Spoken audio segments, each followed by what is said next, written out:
Hello, 7th grade math students. Here are your video guided notes for 4-7 and 2-2A today. Again, we're completing two different sections. This should be a pretty quick review as we did part of this last time. Our rational numbers are terminating or repeating decimals. Our irrational numbers are the non-terminating, non-repeating decimals.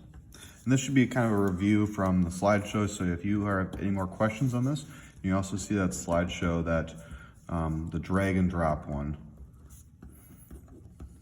activity for some more information.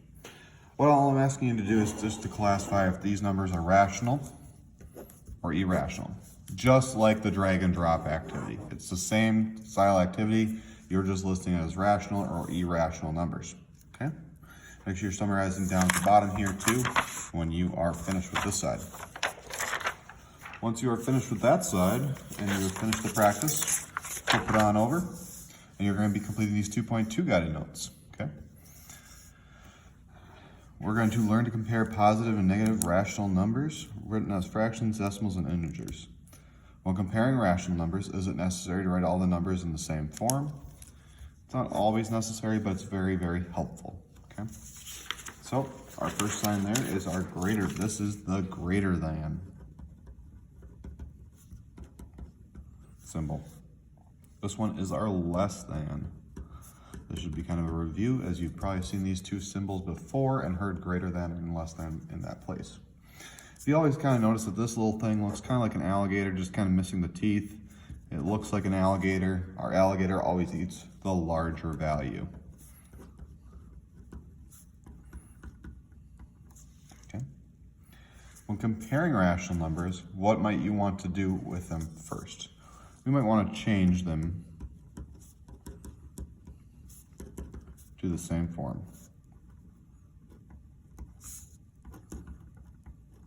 So we have them in fractions. One simple way that you could do this is change them and then divide each one out. So I can say that I know that 3 divided by 4 is 0.75. I know that 5 divided by 8 is 0.625. So my 3/4 is greater than 5/8. And that's how I could do that.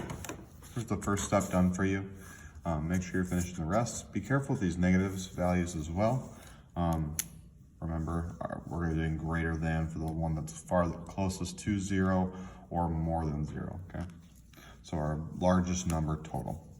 Make sure to finish the summary down here at the bottom.